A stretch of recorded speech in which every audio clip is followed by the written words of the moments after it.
The American Rivals of Sherlock Holmes. Mystery of the Scarlet Thread, by Jacques Futrelle, Part 2. 5.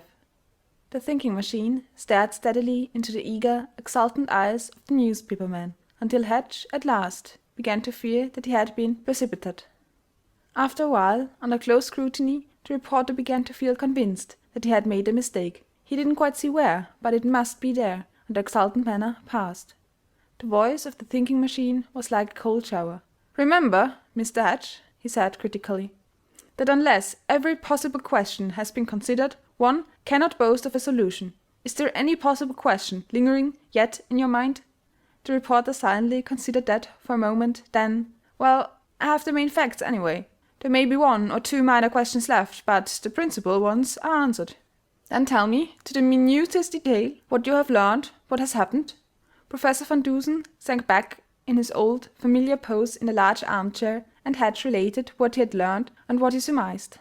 He related, too, the peculiar circumstances surrounding the wounding of Henley, and right on down to the beginning and end of the interview with Cabell in the latter's apartments. The thinking machine was silent for a time. Then there came a host of questions. "Do you know where the woman, Miss Austen, is now?" was the first. "No," Hatch had to admit. "Or her precise mental condition?" "No." "Or her exact relationship to Cabell?" "No." "Do you know, then, what the valet, Jean, knows of the affair?" "No, not that," said the reporter, and his face flushed under the close questioning. He was out of the suite every night. "Therefore might have been the very one who turned on the gas," the other put in testily. "So far as I can learn, nobody could have gone into that room and turned on the gas," said the reporter somewhat aggressively. "Henley barred the doors and windows and kept watch night after night.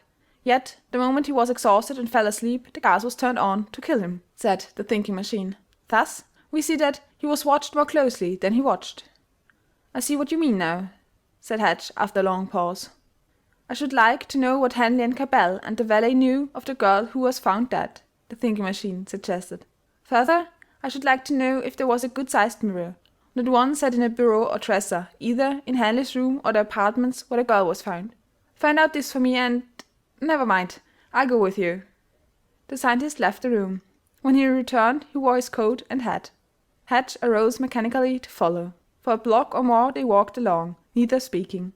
The thinking machine was the first to break the silence. "You believe Cabell is the man who attempted to kill Henley?" "Frankly, yes," replied the newspaperman. "Why?" "Because he had the motive, disappointed love." "How?" "I don't know," Hatch confessed. "The doors of the Henley suite were closed. I don't see how anybody passed them." "And the girl? Who killed her? How? Why?" Disconsolately, Hatch shook his head as he walked on. The thinking machine interpreted his silence aright. "Don't jump at any conclusions," he advised sharply. "You are confident Cabell was to blame for this, and he might have been, I don't know yet, but you can suggest nothing to show how he did it. I have told you before that imagination is half of logic." At last the lights of the big apartment house where Henley lived came in sight. Hatch shrugged his shoulders. He had grave doubts, based on what he knew, whether the thinking machine would be able to see Cabell. It was nearly 11 o'clock, and Cabell was to leave for the south at midnight. "Is Mr. Cabell here?" asked the scientist of the elevator boy. "Yes, just about to go there. He won't see anyone." "Hand him this note," instructed the thinking machine, and he scribbled something on a piece of paper. "He'll see us." The boy took the paper, and the elevator shot up to the 4th floor. After a while he returned. "He'll see you," he said. "Is he unpacking?" "After he read your note twice, he told his valet to unpack," the boy replied. "Ah, I thought so," said the thinking machine. With Hatch, mystified and puzzled, following, the thinking machine entered the elevator to step out a second or so later on the 4th floor. As they left the car, they saw the door of Cabell's apartment standing open. Cabell was in the door. Hatch traced a gleam of anxiety in the eyes of the young man.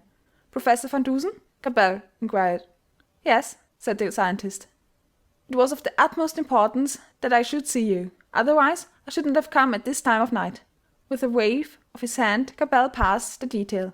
"I was anxious to get away at midnight," he explained. "But of course, now I shan't go, in view of your note. I have ordered my valet to unpack my things, at least until tomorrow." The reporter and the scientist passed into the luxuriously furnished apartments. Jean, the valet, was bending over a suitcase as they entered, removing some things he had been carefully placing there. He didn't look back or pay the least attention to the visitors. "This is your valet?" asked the thinking machine. "Yes," said the young man. French, isn't he? Yes. Speak English at all? Very badly, said Cabell. I use French when I talk to him. Does he know that you are accused of murder? Asked the thinking machine in a quiet, conversational tone. The effect of the remark on Cabell was startling. He staggered back a step or so, as if he had been struck in the face, and a crimson flush overspread his brow. Jean de Valley straightened up suddenly and looked around. There was a queer expression, too, in his eyes, an expression which Hatch could not fathom. "Murder!" gasped Cabell at last. "Yes, he speaks English all right," remarked the thinking machine. "Now, Mr. Cabell, will you please tell me just who Miss Austen is, and where she is, and her mental condition? Believe me, it may save you a great deal of trouble. What I said in the note is not exaggerated." The young man turned suddenly, and began to pace back and forth across the room. After a few minutes he paused before the thinking machine, who stood impatiently waiting for an answer. "I'll tell you, yes," said Cabell firmly. "Miss Austen is a middle-aged woman whom my sister befriended several times, was in fact my sister's governess when she was a child. Of late years she has not been wholly right mentally, and has suffered a great deal of privation. I had about concluded arrangements to put her in a private sanitarium. I permitted her to remain in these rooms in my absence, south. I did not take Jean. He lived in the quarters of the other employees of the place, and gave the apartment entirely to Miss Austen. It was simply an act of charity." "What was the cause of your sudden determination to go south to-night?" asked the scientist. "I won't answer that question," was the sullen reply. There was a long, tense silence. Jean de Valley came and went several times. "How long has Miss Austen known Mr. Henley?" "Presumably since she has been in these apartments," was the reply. "Are you sure you are not Miss Austen?" demanded the scientist. The question was almost staggering, not only to Cabell but to Hatch. Suddenly, with flaming face, the young Southerner leaped forward as if to strike down the thinking machine. "That won't do any good," said the scientist coldly. "Are you sure you're not Miss Austen?" he repeated. "Certainly I'm not Miss Austen," responded Cabell fiercely. "Have you a mirror in these apartments, about 12 inches by 12 inches?" asked the thinking machine irrelevantly. I don't know," stammered the young man. Have we, Jean?" "Oui," replied the valet. "Yes," snapped the thinking machine. "Talk English, please. May I see it?"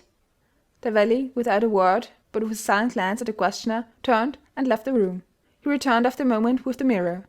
The thinking machine carefully examined the frame, top and bottom, and on both sides. At last he looked up. Again the valet was bending over a suitcase. "Do you use gas in these apartments?" the scientist asked suddenly. "No," was the bewildered response. "What is all this, anyway?" Without answering, the thinking machine drew a chair up under the chandelier where the gas and electric fixtures were, and began to finger the gas tips. After a while he climbed down and passed into the next room, with Hatch and Cabell, both hopelessly mystified, following. There the scientist went through the same process of fingering the gas jets. Finally one of the gas tips came out in his hand. "Ah!" he exclaimed suddenly. Hatch knew the note of triumph in it. The jet from which the tip came was just on a level with his shoulder, set between a dressing table and a window. He leaned over and squinted at the gas pipe closely. Then he returned to the room where the valet was. "Now, Jean," he began in an even, calm voice, "please tell me if you did or did not kill Miss Renier purposely?" "I don't know what you mean," said the servant sullenly, angrily, as he turned on the scientist. "You speak very good English now," was the thinking machine's terse comment. Mr. Hatch locked the door and used his phone to call the police. Hatch turned to do as he was bid and saw a flash of steel in young Cabell's hand, which was drawn suddenly from a hip pocket. It was a revolver. The weapon glittered in the light and Hatch flung himself forward. There was a sharp report and a bullet was buried in the floor. 6. Then came a fierce, hard fight for possession of the revolver. It ended with the weapon in Hatch's hand, and both he and Cabell blowing from the effort they had expended. Jean, the valet, had turned at the sound of the shot and started toward the door leading into the hall. The thinking machine had stepped in front of him and now stood there with his back to the door.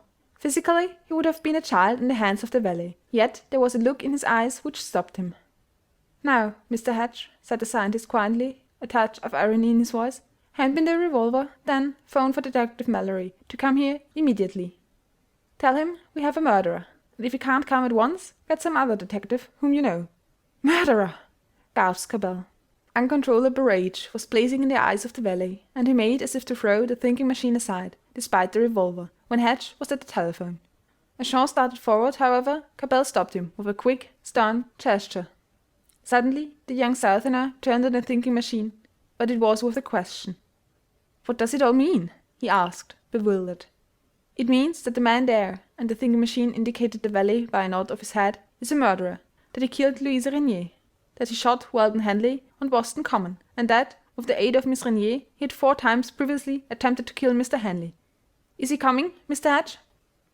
"Yes," was the reply. "He says he'll be here directly." "Do you deny it?" demanded the thinking machine of the valet. "I've done nothing," said the valet sullenly. "I'm going out of here."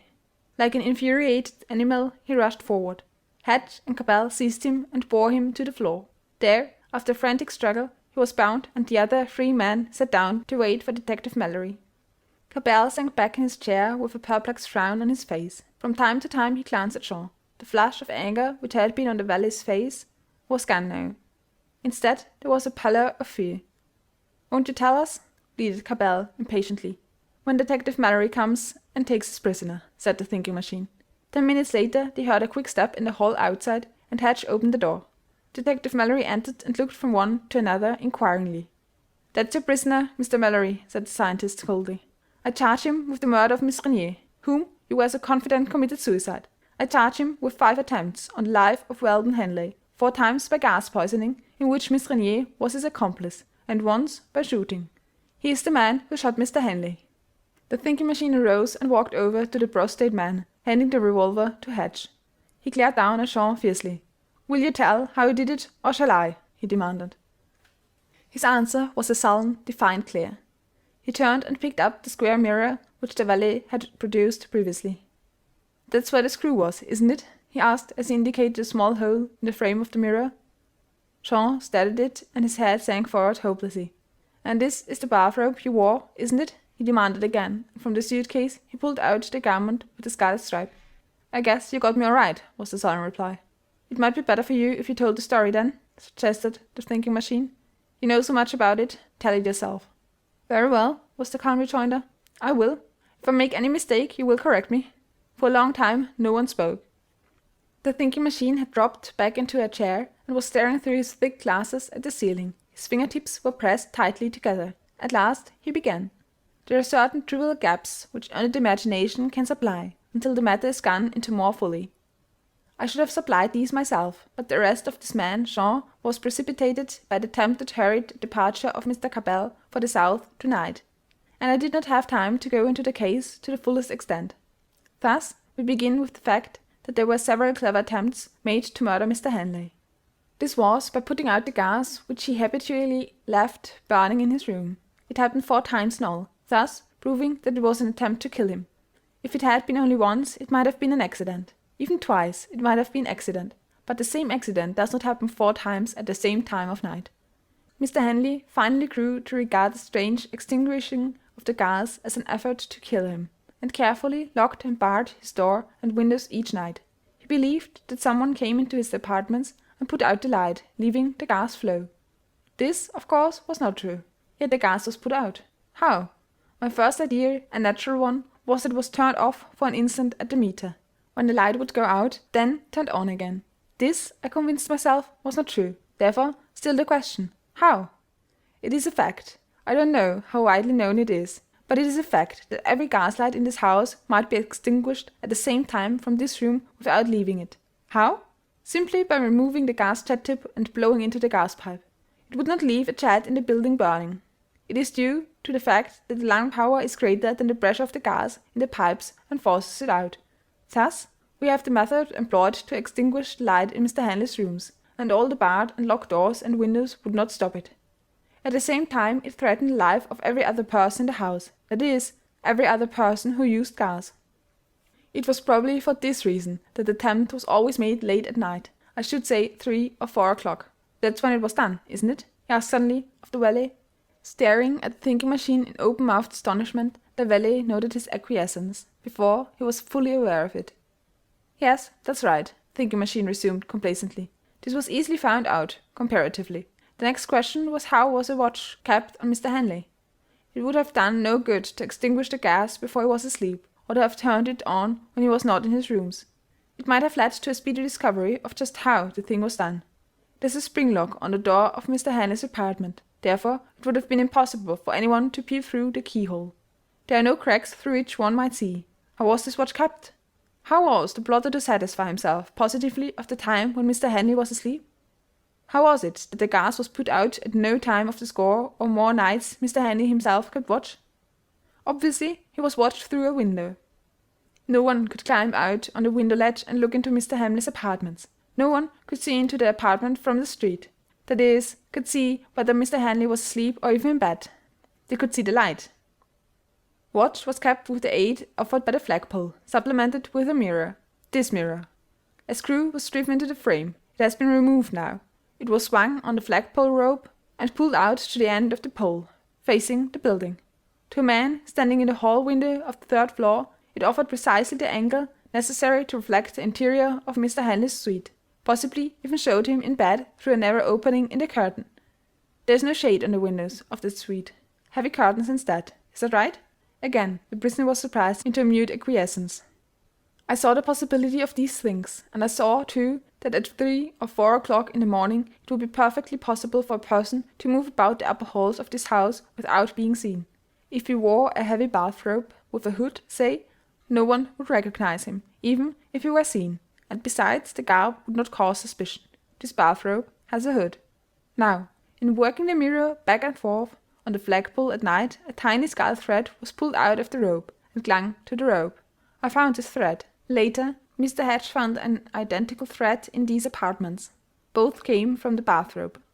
Plain logic shows that the person who blew down the gas pipes worked the mirror trick. The person who worked the mirror trick left the thread. The thread comes back to the bathrobe. That bathrobe there, he pointed dramatically. Thus, the person who desired Hanley's death was in these apartments, or had easy access to them. He paused for a moment, and there was tense silence. A great light was coming to Hatch, slowly but surely. The brain that had followed all this was unlimited in possibilities. Even before we traced the origin of the crime to this room, went on the scientist quietly now, attention had been attracted here, particularly to you, Mr. Cabell. You were through the love affair, of which Miss Lipscomb was the centre. Mr. Hatch learned that you and Hanley had been rivals for her hand. It was that, even before his skull thread was found, which indicated that you might have some knowledge of the affair, directly or indirectly. You are not a malicious or revengeful man, Mr. Cabell, but you are hot-tempered, extremely so. You demonstrated that just now, when angry and not understanding, but feeling that your honor was at stake, you shot a hole in the floor. What? Asked Detective Mallory. A little accident, explained the thinking machine quickly. Not being a malicious or revengeful man, you're not the man to deliberately go ahead and make elaborate plans for the murder of Hanley. In a moment of passion, you might have killed him, but never deliberately as the result of premeditation. Besides, you were out of town.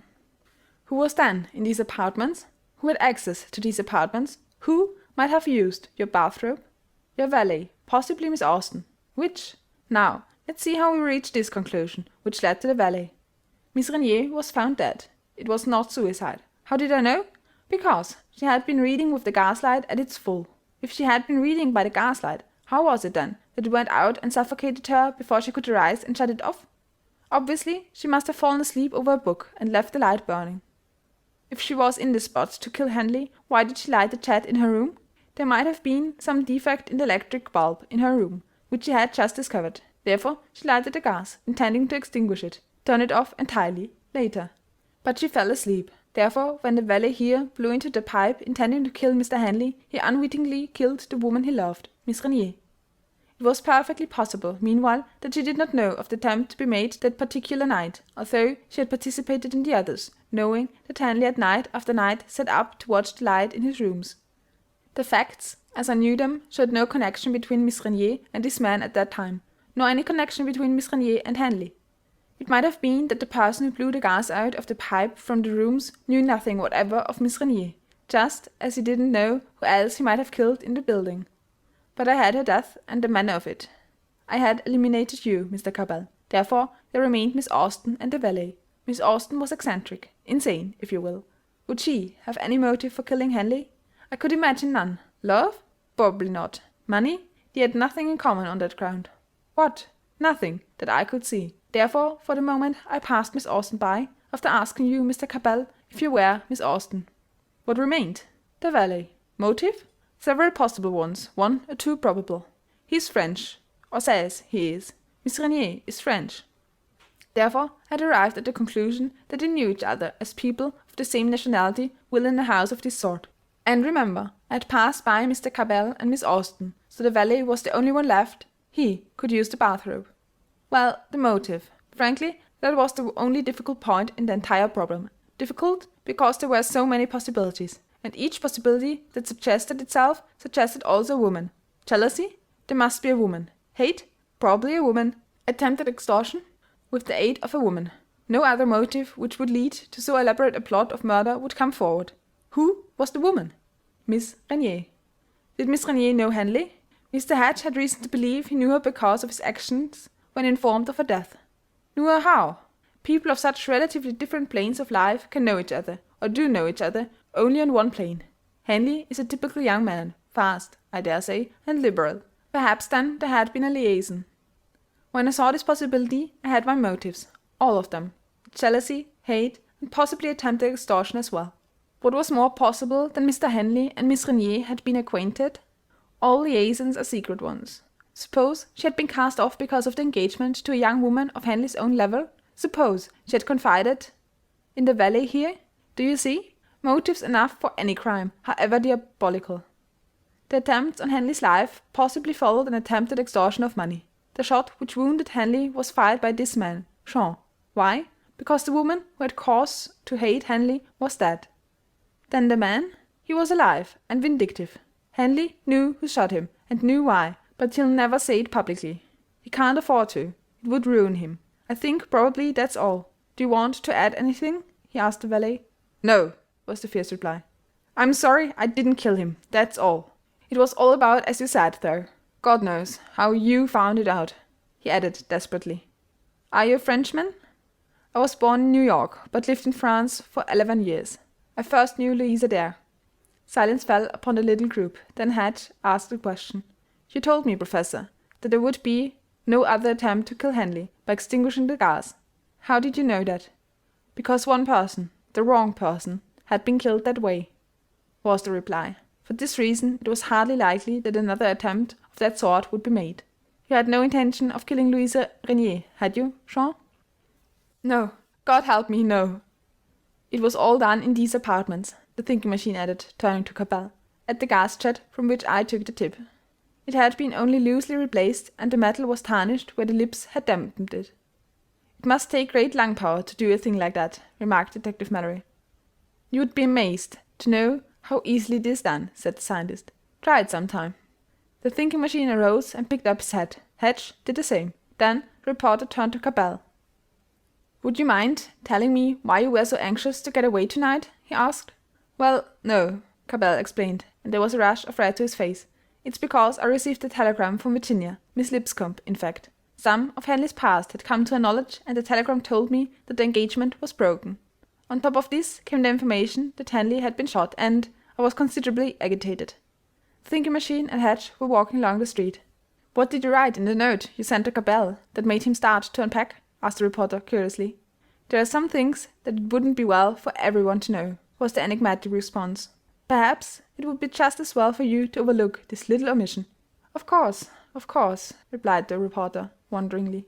End of section 7, The Skull Thread, by Jacques Vidrel, Part 2. Recording by Julie Niedermeyer.